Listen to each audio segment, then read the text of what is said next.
Good morning, everyone, and welcome to a regular meeting of a panel of utility commissioners and staff of the Public Utilities Regulatory Authority, held today, Wednesday, June 1st, 2022 at 10 a.m. by remote teleconference. My name is Chairman Marissa Gillette, and I'm joined virtually today by my colleagues, the Vice Chairman Jack Pekoski and Commissioner Michael Karen, along with a number of authority staff. We have a regular meeting and a consent calendar in front of us today. We are going to turn first to our regular calendar. The first item on today's regular calendar is docket number 210726, the Public Utilities Regulatory Authority Annual Community Access Support Review docket. We are going to turn to our Director of Adjudications, Mr. J. John Francisco, to present the decision for the panel's consideration, please. Thank you, Chairman Gillette, and good morning, Chairman, Vice Chairman Pekoski, Commissioner Karen. This is docket number 210726. As mentioned in this docket, PURA established the 2022 inflation-adjusted amount of community access support required from cable subscribers and from the multi-channel video programming distributors. The fees for the current year are determined by applying any change to the consumer price index to account for inflation to the prior year's fees. In this docket, the authority applied a 5.9% increase to the 2021 fees to determine the 2022 fees. In addition to the inflation-based adjustment, the authority determined that additional funding to support independent community access providers was warranted. This additional funding is in the amount of $1.25 per subscriber per year. Those MVPDs, multi-channel video program distributors that do not have any independent community access providers located within their franchise areas may opt out of paying this extra $1.25 amount by filing written notice with the authority within 10 business days of this final decision. And with that, Madam Chairman, I recommend that this decision be adopted by this panel. Thank you. Thank you. Is there a motion? I move adoption, Madam Chairman. Second, Madam Chairman. Thank you. The decision has been regularly moved and seconded. If there are no questions or comments, I'd ask Mr. Bumpin to please take the roll. Chairman Gillette, Yes. Vice Chairman Pekoski, Yes. Commissioner Karen, Yes. Thank you. The decision has been adopted. We will turn next to item number 2 on the regular meeting agenda, docket number 220105, the annual assessment proceeding to fund the development and administration of the Enhanced Emergency 911 program. Mr. Rich Skarzinski, on behalf of authority staff, is here to present the decision for the panel's consideration, please. Thank you, Chairman Gillette. Good morning to you and to Vice Chairman Pekoski and Commissioner Karen, and thank you for the opportunity to present the annual E911 assessment docket today.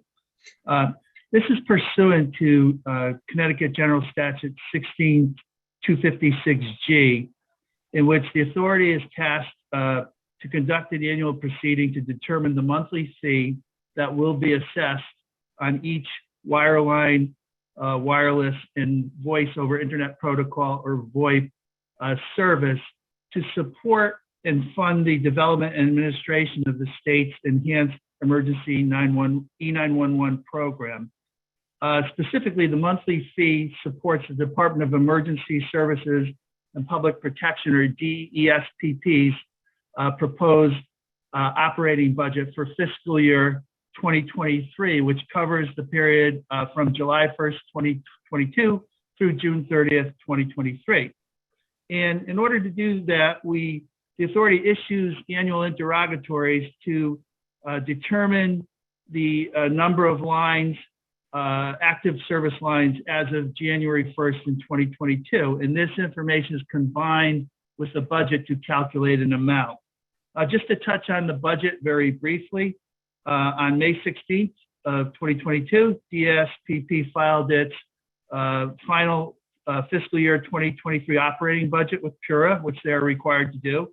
And that totaled $36,816,109, which was an increase of just over 3.35 million from the fiscal year 2022 budget. Just to touch on that very briefly, it's in the decision, it funds about 14 different items. And just to compare from last year, one of the items was the funding to cities with populations of over 40,000, as well as regional centers. And just as a note, the regulations that they are guided by to fund the different categories were updated in 2020. So some of that, the increase is in that category of the cities over 40,000, which is good because it gives more funding for important statewide and local emergency services. And just to touch on a couple of other items in general without going into the weeds, but categories, the budget includes the operation of Connecticut statewide emergency telecommunications, the 911 database and network systems. As I said earlier, regional emergency telecommunications centers and cities with populations greater than 40,000 public service answering points, the state police 911 emergency telecommunications, and certification training and grants, to name a few. On May 18, 2022, the authority issued its proposed final decision and a notice of written exceptions. No written exceptions were filed.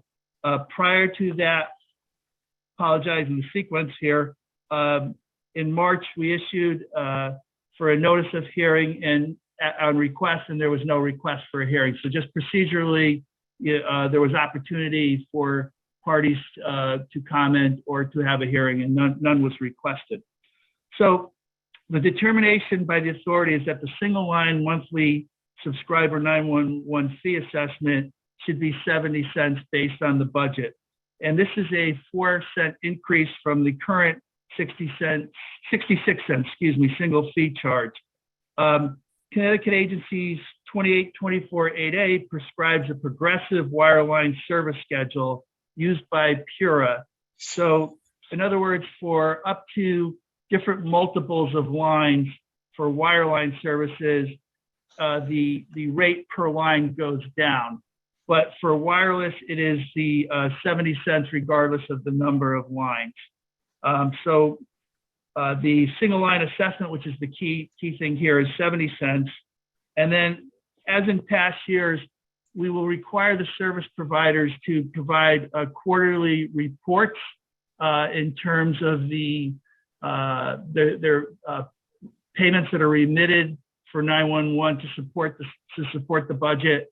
And those begin in October of the third quarter. They're due October 25th of 2022, and they run through June of next year to complete the fiscal year. So with that, again, thank you for the opportunity, and I recommend to the panel for adoption. Thank you. Thank you, Mr. Skarzinski. Is there a motion? I move adoption, Madam Chairman, and I thank Mr. Skarzinski for his thorough review of that docket. Likewise, Madam Chairman, and I second.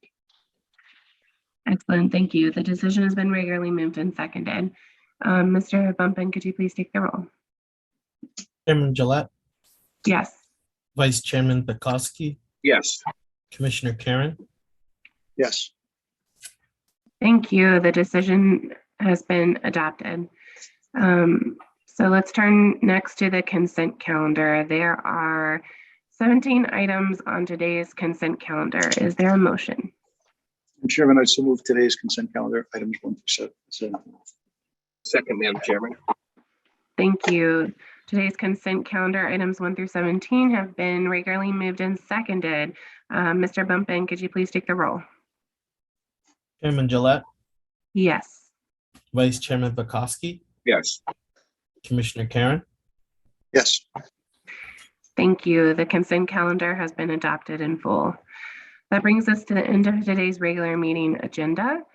We are going to adjourn. We will reconvene next Wednesday, June 8th at 10 a.m. By remote teleconference for the next regular meeting. Thank you and have a great day.